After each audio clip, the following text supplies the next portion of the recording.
So, should we... Do you want to do the intro or shall I don't remember how you do it every time. I? I just wing it. It's going to sound yeah. different. Well, that's fine. I mean, we don't really have a set in stone intro. Welcome back. This is Become a Bat, your chronological look through Batman and Detective Comics all the way from the beginning. I'm your host, Tom. And I'm Mike. And today, you might notice that the sound quality is suddenly way better. At least it sounds that way to us. It sounds amazing to us. Just got new hardware, the Rodecaster Pro 2. Not sponsored. I would like to take money from them if they were to sponsor me, though. Yeah. So this is our first go at it with the Rodecaster Pro 2. So yeah, still gonna tweak around with it later. Hopefully everything sounds good and we'll have it up to a speedy process. But I'm loving it so far. Well, and just like the first year or two of Batman comics, we're going to be doing some experimental stuff and figure out what sticks. Yeah. So, all right. So before we get into this week's stories, we're recording this on a sad note. Tim Sale passed away.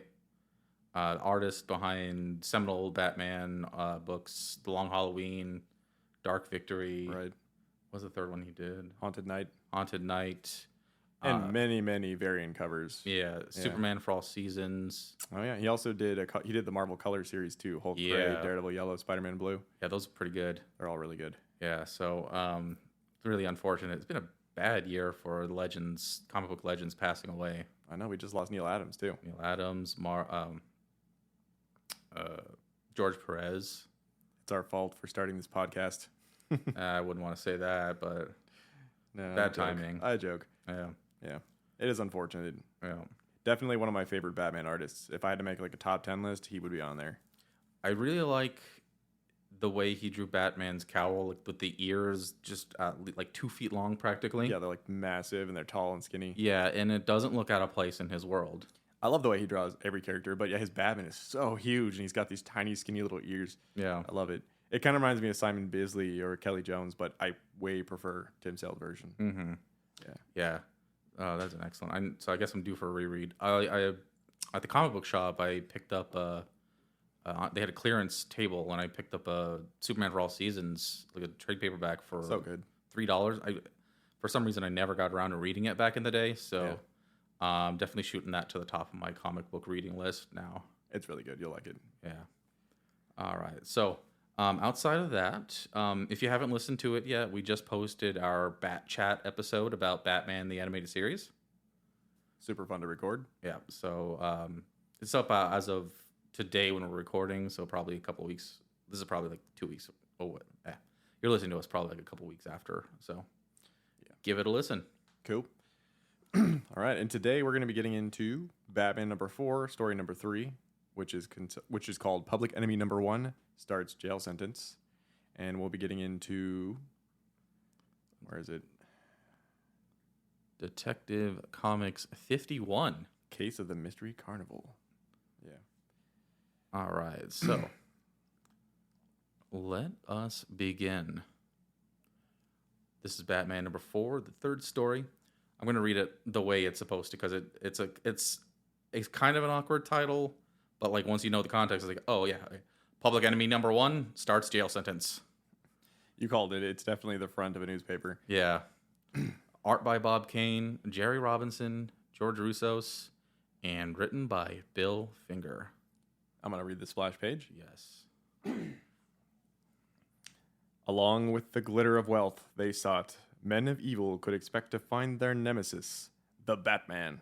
The Batman, master sleuth, who time and time again, with the aid of laughing Robin, the boy wonder, had crushed the loathsome criminal vultures who sought to prey on society. Many men had tried to beat the law. Oh, wait, do I really need to read this part? It does look like it's still part of the... I'll read it anyways, and you can cut it out if it sucks. Many men had tried to beat the law. Jimmy McCoy was such a man. He started from the gutter, clawed his way up until he became an overlord of crime. Public enemy number 1. Then, deserted by his friends, hunted by the police. Died violently and alone in the very gutter that had been his beginning. There is a moral to his story. Perhaps you already know it by now. Yeah, that kind of just is a synopsis of the entire comic book right there. Yeah, you have the whole thing right there in the in the title page. It's really cool. Though those are the steps of a courthouse, not a gutter. Yeah. That Well, is I a guess you plot could say hole. he's in the gutter of the courthouse. I don't Probably. know. Yeah, I don't know. I mean, it is rainy, so okay. Let me take a sip real quick.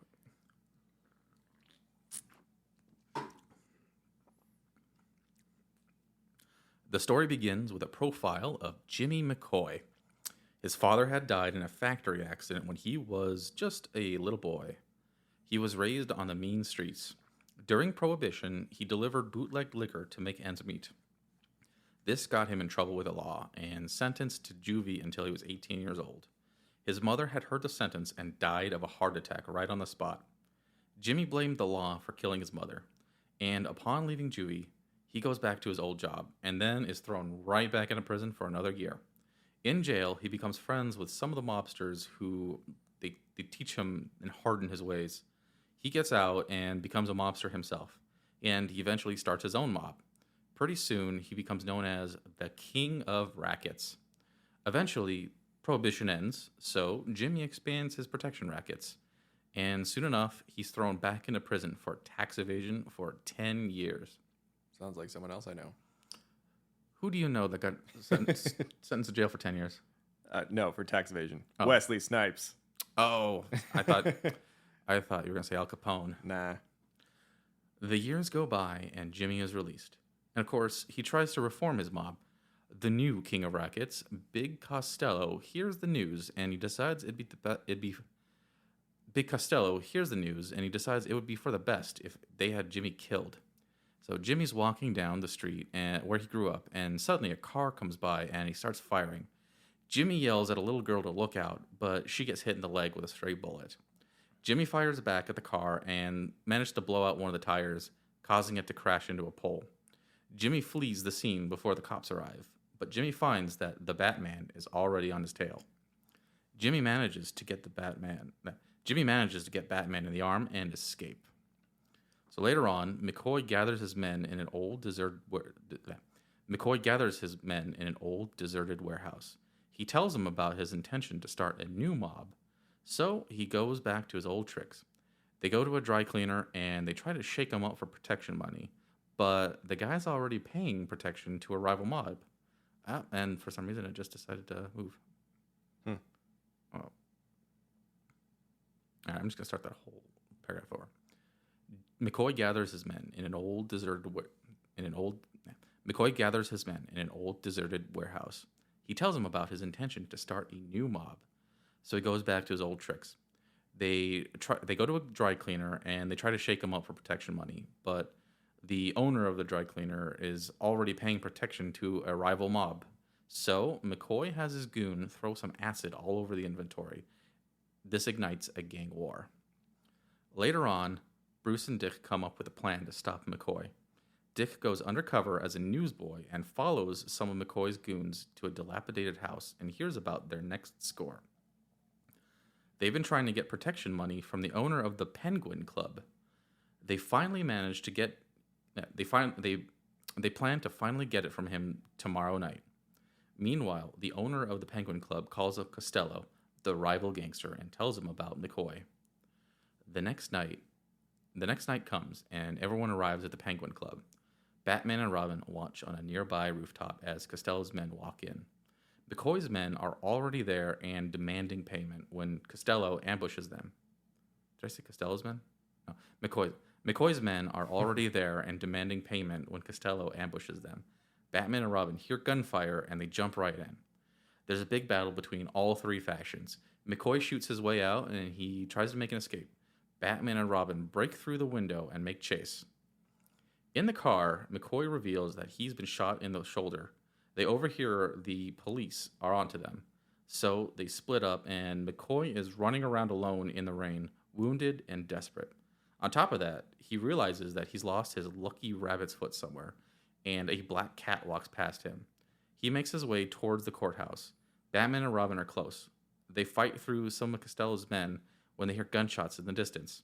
Batman arrives to find McCoy just in time to watch him die and then tumble down the steps. Later on, Bruce and Dick warm up at Bruce's apartment and ruminate over McCoy's life. Dick asks if he could speak to the children of the world. What would he tell them? Bruce turns to the reader and directly tells them that crime doesn't pay. The end. Yep.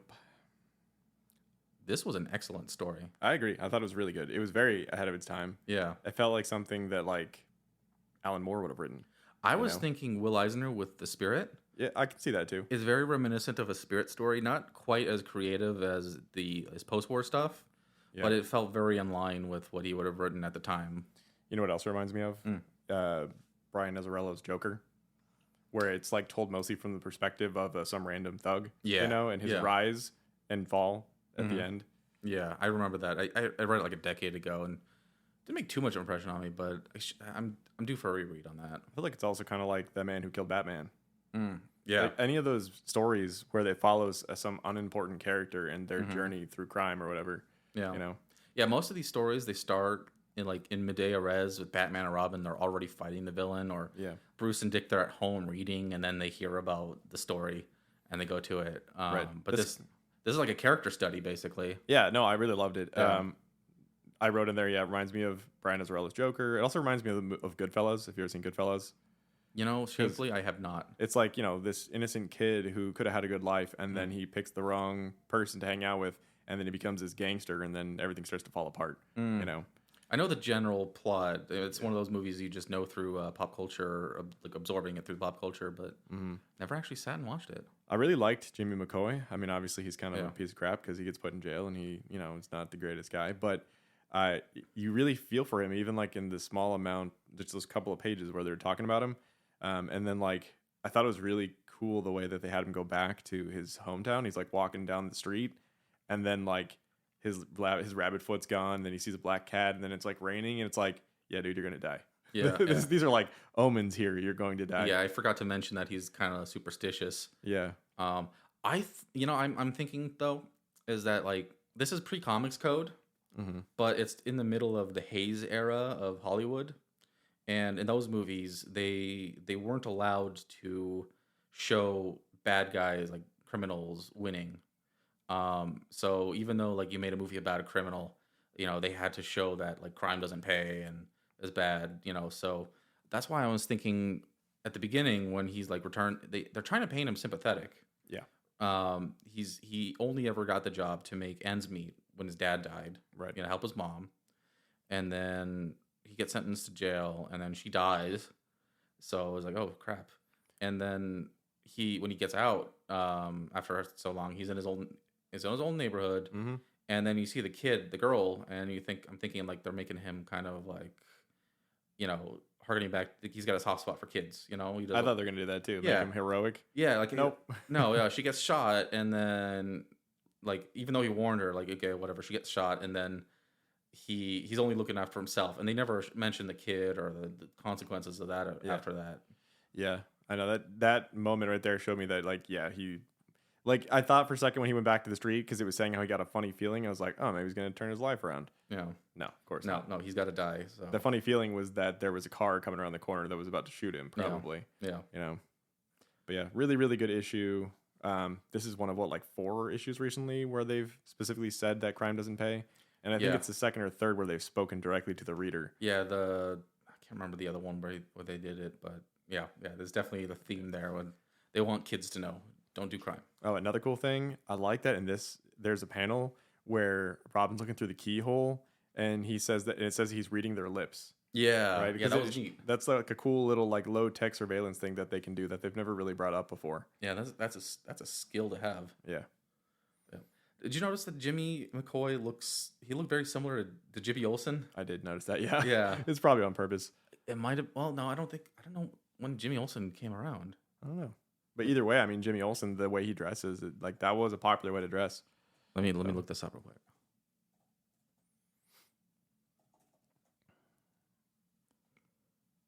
Jimmy Olsen, first appearance. Oh, wait. Anonymous cameo as Jimmy Olsen, radio first. 1940 is so yeah, he was around before.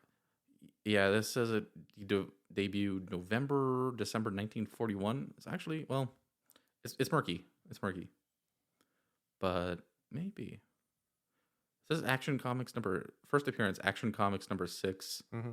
as Jimmy Olsen. Anonymous cameo? What does that anonymous cameo mean? Probably just popped in like the character itself, but with no name or something. Maybe. All right. Well, enough with that tangent. Yeah. Um, You got any more thoughts before we get into these panels? the Penguin Club. I think that's funny. Also, because the Penguins Club is called the Iceberg Lounge. Oh, it was the. But Wow. no, it's just funny because like you never like there's a club called the Penguin Club, but there's no penguin in it, and then you have the Iceberg Lounge with Yeah. the penguin in it. And I didn't want to spoil it, but I'm like, in my head, I don't know why I forgot it's called Iceberg Lounge until just now. Yeah. But I was like wondering, oh, okay, so when is Penguin gonna debut? Are they trying like was this guy the inspiration for Penguin? Maybe. Because in his panel where he's on the phone, he doesn't look like the Penguin, but he's smoking a cigarette in one of those like cigarette holder things, just like Penguin. Yeah, I mean, maybe this is the beginning of the idea of having like a kind of portly cigar smoking thug who runs a club, like Yeah. an elite club. Yeah. You never know. Maybe when the Penguin's introduced, he owns a place called the Penguin Club. We're gonna find out because his debut issue is Detective Comics 58. Yeah, pretty close. December 1941, and this is this Batman was this is like what the winter issue of 1940, and Yeah. Detective Comics we're already in. We're already at 1941. Yeah, we're May in May 1941. 1941. Last week I said like we're in 1942. I thought top of my head, but So we just hit the 2-year anniversary of Detective. you know, I feel like there was something else I was gonna say. It might come to you when we're checking out the panels here. It just might. All right, yeah. If you have any other final thoughts, we can just get into the panels. We will get into the panels then. All right, looks like you did this one. Oh yeah, we've seen this specific like image Mhm. multiple times. It's just that one where Batman and Robin are like running towards you, like the reader, and their capes are fluttering in the wind. It's even been on the covers. It's just cool. Every time I see it being reused, I gotta like screen cap it because I like it so much. And then I like Batman saying, "Mind if we join the party?" Yeah, now that you pointed out to me the cape being like bird wings whenever Yeah, whenever Bob Bob- Kane draws it. yeah, I can never unsee it. Yeah, it's like an ongoing battle between him and like the 3 main ghost artists. Yeah. That whenever they draw the cape, if it's Bob Kane, it's got to be like that. Yeah, very passive aggressive. Yeah. And then I picked the next one too. I just thought this one was hilarious because Batman and Robin run into like the kitchen and like grab a bunch of dishes, and Batman's like ammunition, and then they run out into the hallway and start throwing dishes at these guys' heads. So it's like Batman and Robin in the background holding pots and pans and dishes, and then they're just saying like, "Do have a plate of soup and a cup of tea," and then all these gangsters in the foreground have all these plates and dishes and stuff shattered all over their heads. Yeah, it's fantastic. They gotta have been watching Three Stooges at this time. Probably.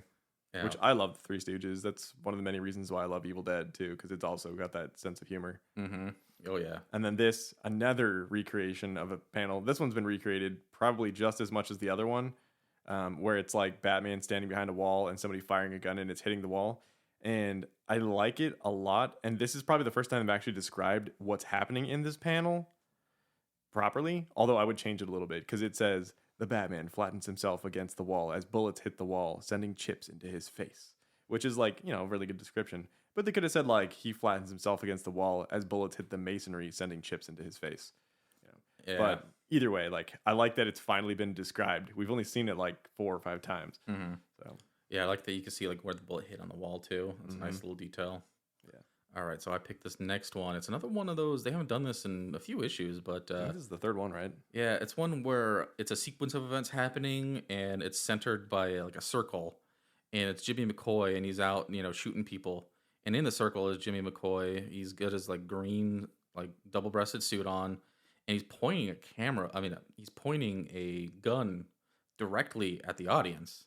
Mm-hmm. Which is pretty bold back then. I know on TV they had strict rules against that. I mean, TV and movies. Apparently not in comic books. That's pretty awesome. Yeah. Yeah. And I like all the panels around it. It's just like him shooting other people, just so we know he's going out and blowing everybody away. Yeah, that's how you do a montage. Yep. Yeah, very Dick Tracy like. Oh yeah, especially that middle panel, the circular one. Mm-hmm. He's so like different looking in the face. He looks deformed. He kind of looks like a Yeah. Dick Tracy villain. Yeah, without the hat, he looks kind of like a young man, but he's supposed to be in his 30s. Yeah, like late 20s or early 30s. Yeah. At this time.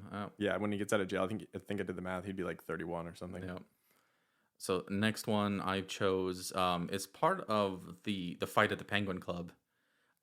In this one, Um, Robin lifts up an entire upright base, and he just plunges right directly through one of the mobsters' heads.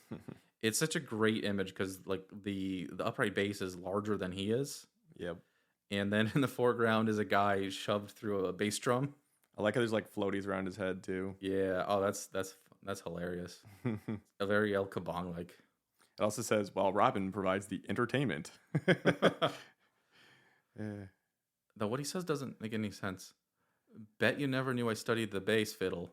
Does it shock you? Like shock? Like That's just a bad one-liner. yeah. Definitely not written by the whoever wrote the one-liners in the last issues. Yeah, it's not an electric bass or anything like that.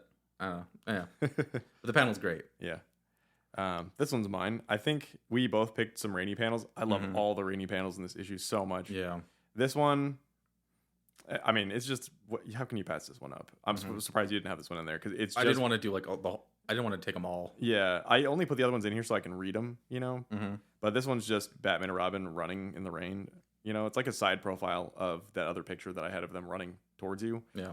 And it doesn't even matter what they're saying or anything. It's just like the way it looks. Like it's so dark and they're like against a green building and they're completely silhouetted.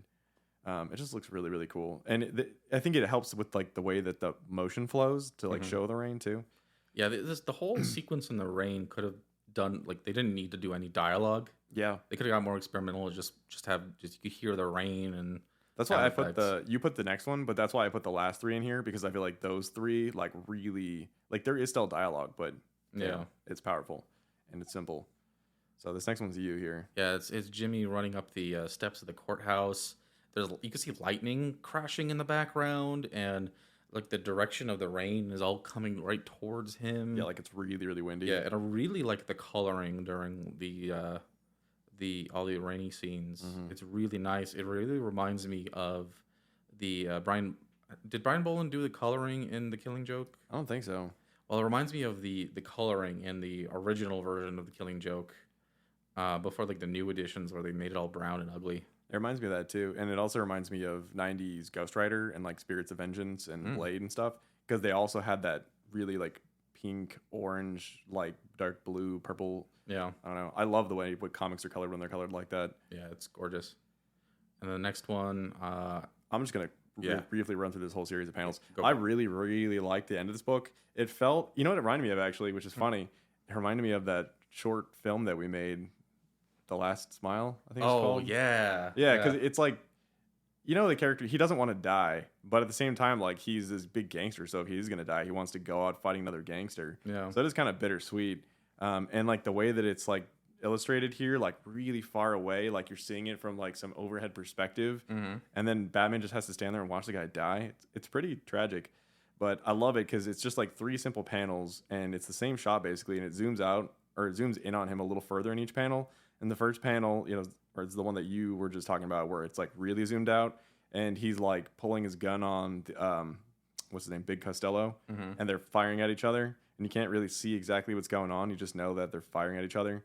Then Batman shows up, and clearly like he's been shot, and it says, and tumbles down the steps, and Batman's just standing there watching his dead body tumble down the steps, and then it says rolls along the sidewalk, and then you see his dead body roll into the sidewalk. And sprawls over the curb into the gutter, and then he literally just goes face first into the water in the gutter, and he's just like laying there dead. Big Costello gets away. Yeah, he does. That's really crazy. Yeah, I know it's a really dark ending. It's really bleak, but it feels like Golden Age Batman stuff, and it doesn't feel like the campier stuff we've been reading for the past couple issues. This feels more in line with the older stuff. So there's got to be a way to differentiate between like original Golden Age Batman, like where it's all really dark, and he doesn't care about killing people, and then like the other Golden Age Batman stuff we've been reading recently, where it's a little campier and more lighthearted. It all blends together. I know, but like there's got to be a way to describe, like we can coin a term or something, maybe, like to describe the difference between like detective, like gothic Batman, and then like fun, like earlier 40s or later 40s Batman, I guess. We're still in the early 40s, so 41, 42. I don't know. I'll think of something. All right. So This last panel is yours too. This is the Oh, very yeah. last panel of the entire issue. Isn't Yeah, it? the last panel. Nobody's even in it, too. It's just Just a picture of the courthouse in the just rain. a picture of the courthouse in the rain. Actually, okay, I think that's Jimmy's body there. Oh But yeah, it's laying on the. But see, he blends in with everything now. blends in with everything. So like that kind of symbolizes that the life is gone in him. He's just nothing now. Really, really good issue. Yeah. This is definitely a standalone issue anybody could read. Yeah. Batman's barely even in it. Yeah, that's true. I kept waiting for him to pop up. Yeah, he's basically just kind of a not even a bystander, just kind of an element to it. He's a background element. It's kind of like the Spectre comics, like the early Spectre comics, where he just kind of pops in and like says morals or something, or pops in and does one thing and then pops out, and it revolves around other people. I've been really like they announced it back when we were in high school, but the Sam and Twitch movie. Yeah. Where like Spawn is supposed to be just kind of in the background and not even the focus. Did you ever read those Sam and Twitch comic books? You said a long time ago. That's how those are. Yeah, they're exactly like that. So yeah, I don't think that movie's gonna end up turning out that way though, because it's been in production for so long. Yeah, and he keeps giving updates. And if you look at the comic books, recently the comics have veered super heavily into superhero territory and gotten away from all the pulp detective stuff. So I feel like the movie will probably end up being more like the comics right now because they're being really successful. Well, missed opportunity for that, but it's a really good concept for a movie. It is, and I would love to see that. Like that HBO Max series is HBO is way before Max. The HBO Spawn series is one of my favorite animated series ever, right behind Batman. And most of the animators who worked on it were from Batman the Animated Series. Yeah, so I'm due for a rewatch of that. You should. All right, you want to take a break, or do you want to get right into the next one? Let's take a quick break, and then we'll get into the next story.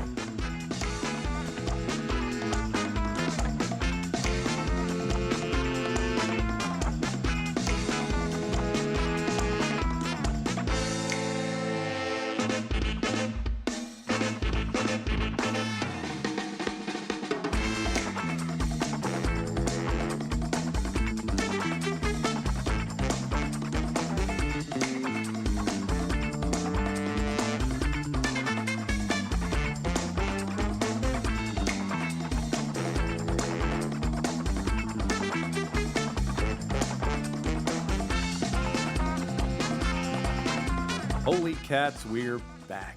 And we're back with Detective Comics number 51, The Case of the Mystery Carnival. Art by Bob Kane, Jerry Robinson, and George Russos. Written by Bill Finger, and this is the May 1941 issue. There's a lot of cool things about this issue.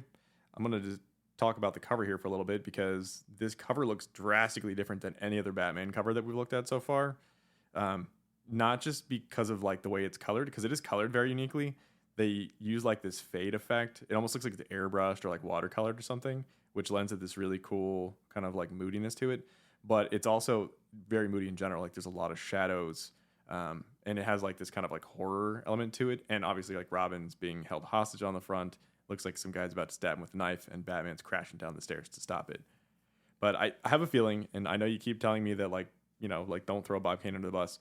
I think this is a non-Bob Kane cover, because what I recently discovered is that the way you can tell the different ghost artists apart is by the way that they'd write Bob Kane's signature. Because they each write his signature in their own hand, and there's like 4 distinct versions of his signature. And I've noticed on each one recently that there's been different versions of the signature.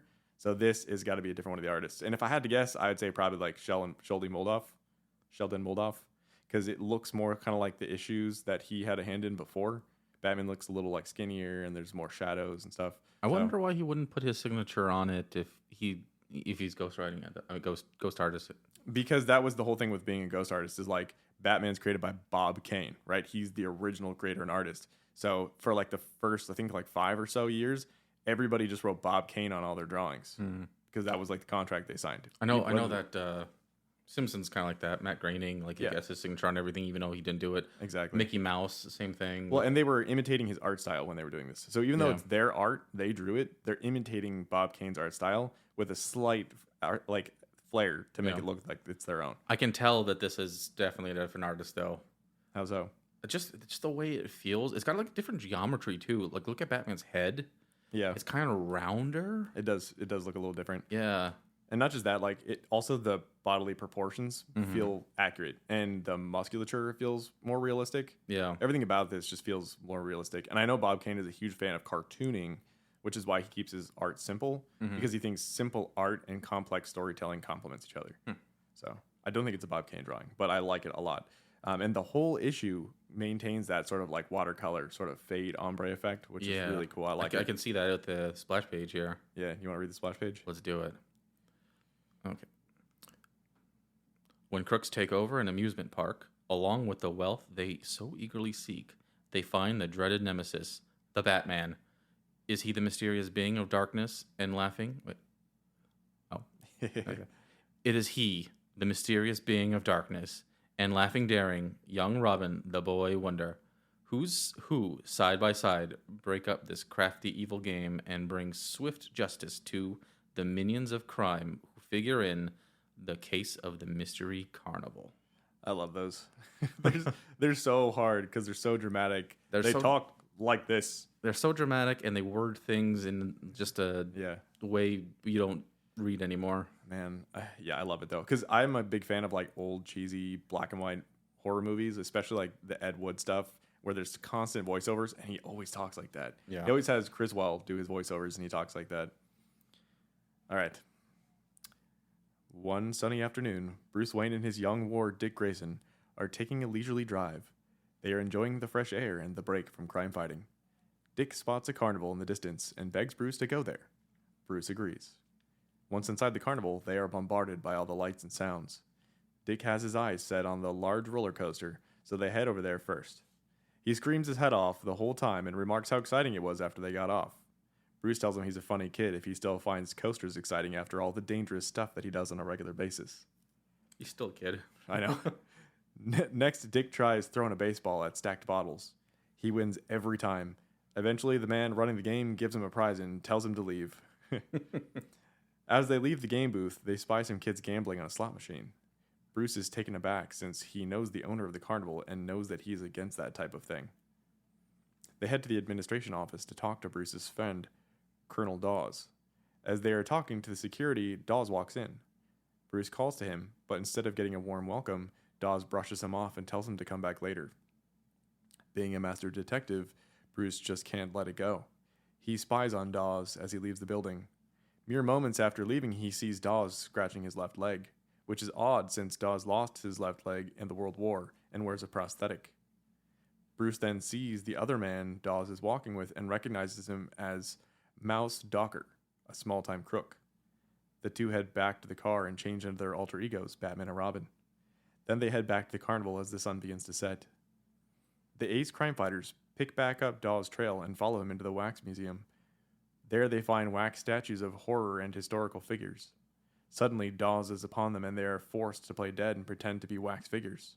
It thoroughly fools Dawes. The crazy caretaker comes by just as they are about to start investigating, so they play dead for a little while longer, then make their way around the museum. I like that guy. All he does is go like, he just like laughs. Yeah, and he thinks that they're wax figures, even when they're like moving and talking. Yep. Yeah, he's funny. Suddenly they hear voices having a conversation, so Batman peeks through a crack in a nearby door and witnesses a scene going on inside the room. There are 6 men in the room, and it seems that they all work for Mindy. One of the men tells Mindy that getting rid of Dawes and replacing him with an imposter was a genius move. Then the other men all hand Mindy the money that they made from Midway Games, pickpocketing, and admission. Oh, Midway Games. Yeah. Is that where they got it from? Yes. Like Penny Arcade was literally arcades. That cost a penny. Midway Games were games on the Midway. I never put 2 and 2 together. Yeah.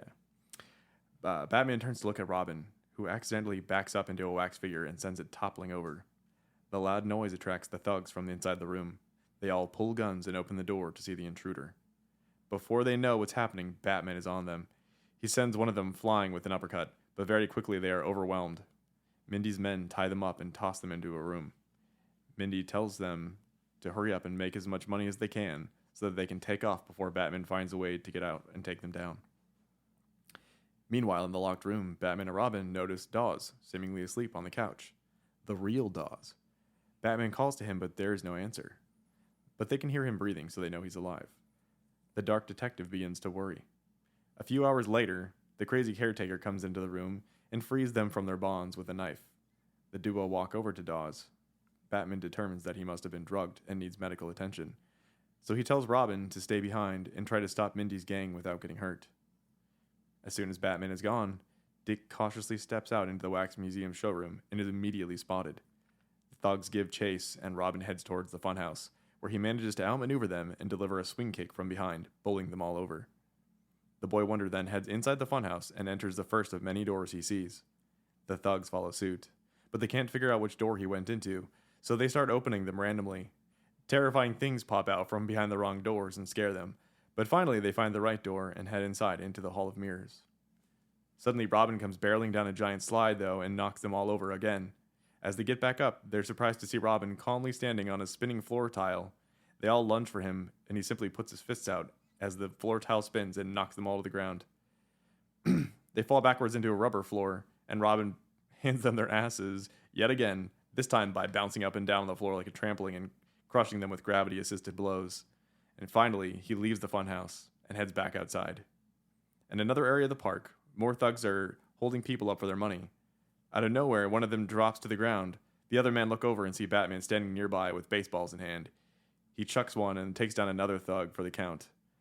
The Cape Crusader climbs up to the top of a tent, leaps from the top, and uses the centrifugal force of a spinning rocket ship ride, kind of like the one at Disneyland, to propel himself into the last group of thugs and confront Mindy and the imposter Dawes. He knocks out the fake Dawes, but then Mindy pulls a gun and starts firing. Batman evades the bullets as Mindy empties a whole entire clip at him. Then Mindy makes a run for the roller coaster. He pays off the operator to give him an entire car to himself, but that doesn't stop Batman. The Dark Knight scales the Ferris wheel and dives from the top of the scaffolding on the Ferris wheel straight onto Mindy's railed car. The two men trade blows as the coaster screams around corners. Mindy almost falls off, but Batman grabs him and pulls him back to safety, then immediately ducks him in the face and knocks him out cold. Later, after the police arrive, Batman and Robin hand over the criminals and head home. The end. You know, for a second, I thought that, because, like, it's not really that clear, it doesn't show Mindy again. I thought, like, Mindy was about to fall off the roller coaster and Batman grabbed him and he was like, I'm not going to let this roller coaster kill you. Brought him back in and then punched him in the face and knocked him off himself because it never shows him again. Yeah. It's very appropriate that this episode, this story took place at the Carnival, because the story reminds me of Cotton Candy. It's light and it's fluffy, and not really full of substance. Yeah. Like, I guess it's a good, like, calm down from the previous story we did. Yeah. Yeah, because I read this one, and as soon as I got done reading it, I forgot it. It's a fun read in the moment, but it's not going to stick with you at all. Nah.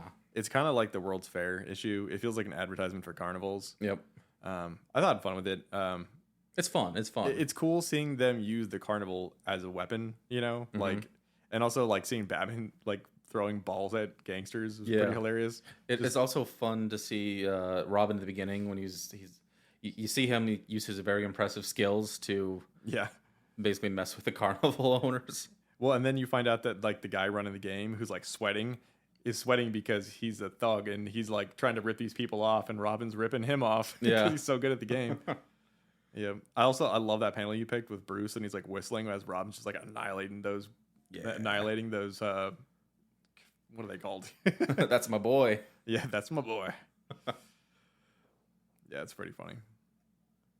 Yeah, I don't have any more thoughts on this one. There's not much to talk about with this issue. It's enjoyable, but yeah, it feels repetitive. It's funny for sure. Like, I definitely got a couple chuckles out of it when I was reading. Yep. Especially in the beginning when they're just, like, wandering around the carnival, just taking a day off. Yeah, I do like the way that Dick and Bruce are drawn in this issue a lot. They're drawn. I feel like they have a little bit more characterization in their faces. Yeah, they look a little more unique. And, like, I can kind of see in this one that Bruce's hair is kind of styled the same way that Dick's is. Yeah. I guess like father, like son. Yeah. Yeah, they got little, like, peaks. Robin's is a little more pronounced, but yeah. You know what would have made this issue better? If they had a spook show ride that they went into. If the Joker was in it. Come on. This seems like the perfect setting for the Joker. When we divvied these two episodes up, I let him pick. He said Carnival because he was convinced that there was a Joker. I was hoping it would be. I was hoping that at least, like, halfway through or something, somebody's going to wipe their face off with it and there'd be the Joker underneath, you know? Or he'd be in the wax museum. Yeah, like, it's the Joker. It's a wax figurine. Nope. It's the real Joker. Yep. Yeah. But they did do that with Batman and Robin, which I liked. And also, wax museums are another thing that they use a lot in Scooby Doo. Mm-hmm. So just another one of those weird connections. Yep. So we kind of already went through the first panel where it's just Dick and Robin, Dick and Robin, Bruce and Dick. Robin's throwing the ball at the Robin, bottles are flying. Just like, I love how the game operator's like, he's like yanking at his collar, and you can like see him sweating and like all the worry lines coming off of him. Let me have 3 more. Yeah. Yeah. And then the next one's good too. You want to read that one? Yeah. You're a funny kid. You fight gunmen, leap over rooftops, walk telephone wires, and you call a ride on the chutes exciting. Yeah. Boy, that was exciting. Yeah. Yeah. I think I picked. Did you pick this one or did I? I picked this one mostly because what was the last one we read before this? The three devils. Yep, and there's a devil right there. Yeah, totally. One of the guys they just wanted to redraw him totally. Yeah. And then there's like an ape man and a Frankenstein monster in the background, which is cool. And then after that, I picked it. There's a wax dummy of Napoleon, right, marking not Napoleon's second appearance here, but something that is appearing to take his form. Yeah, because we had that other guy dressed like Napoleon. Yep, in the Dirigible of Doom. And then you got the Hunchback of Notre Dame over there too. Oh yeah. Yep. I was thinking it looks just like him too. Exactly. It's almost like they were looking at the cover image when they were drawing it. Yeah, I'm reminding the Flea Men from Castlevania. Yeah, well that's what they are. Originally the Flea Men are called Hunchbacks. Oh, okay. Yeah, they just changed their name later, made them smaller. Nope. I picked the next one of Robin taking out 4 goons. Basically, like, it's a weird pose. He's basically standing there with his arms spread out and fists. Yep. I mean, there's wavy lines indicating that he's like swinging them in like a circular motion, but looks weird, but pretty cool. I don't even think he's swinging his arms. I think he's just standing on the tile and the tile's spinning, and it says he just sticks his arms out with his fist balled up, and then it's. If I read it, they just like walk into his fist basically. Like I said, I read this one in one eyeball, and then just poof, gone. Yeah, Robin just standing there and letting the spinning thing do all the work. Yep. And then you put this one in here, but I put the one after it. Yeah. So this one, it's Batman. He's like standing behind a fence, but he's seeing the roller coaster, and I mean that's where Mindy is. But he's smiling. He looks like he's having a lot of fun in this adventure. Yeah. I mean, he's at a carnival. He better be having fun. I know. Yeah, and then the second part, I picked this one because it has like that ombre effect in the sky and a full moon in the background. But also I like because it says it shows them silhouetted and they're struggling over the top of the cars. It's like about to careen down to the bottom of the ride, and it says high above the earth in a rocketing car, the Batman and Mindy lock in a death struggle. It kind of looks like he's gonna strangle him. Yeah, it does. And then this one, oh man, I love this panel. My favorite panel, and like probably the last couple issues, because it's like a POV shot. It almost feels like you're like standing behind Batman looking over his shoulder. Yeah. And he's covering his face like Dracula, but we've just never seen it from this angle before where it's from behind. And he's casting this big bat shadow over Mindy, who looks so tiny in the picture. And then he's pulling his gun and just like firing his gun off. Yeah. It shows how like pathetic he is. The green and yellow gradient, I don't know why it reminds me of a Pog. Yeah, I can see that. Yeah. It looks really awesome though. I love that panel. Yeah. Definitely keeping that one. Any final thoughts on this one? No, it's a throwaway issue. Yeah. It's fun. Like, I wonder who these were geared towards. Kids, because they got short attention spans. Because like obviously one's like the last issue that we were literally just talking about. That's not really like for kids. Like that one's a little adult. Obviously, in the end, there's that message. Like crime doesn't pay. But that feels like it. Like I was saying, the Hays Code. It felt like it was shoehorned in there because they had like demands by the editor or something. Right. This one, it's just like a fun kid story. Yeah, this feels more in line with like the World's Fair or like the Giants and the what was it called again? The Giants and the Midgets or something. The one where Trolls? No, the one Trolls. I know the story you're talking about. Yeah. It feels more like that. So it's a little more lighthearted. It's a little more kid friendly. You know, like whatever. It's still fun, but it's not going to stick with you. That's why I said cotton candy. It's fluffy. Yeah, right. So next time we're gonna do Batman #4 is the final story in it. Touchdown for Justice. A football murder mystery. I'm taking that one. I'm taking that one. You can have it. All right. And then this one will be interesting because it's Detective Comics number 52, The Secret of the Jade Box, which I can tell just from the cover is another racist Asian villain story. But maybe I'll be wrong. Maybe it just features like Asian like stuff and no like racist characters. We'll see. We'll see. We won't say anything racist, obviously, but Yeah. okay. But we will give you the low-down dirty truth about whether it's bad or not. Yeah. All right. So that's it for this week's issue, this week's episode. Thank you so much for listening. Yeah. Follow us on Twitter if you aren't already. Become a Bat Pod. And Give us some suggestions for bonus Bat Chat episodes because I want to do more. well, thanks for listening, and we'll be back next Bat time.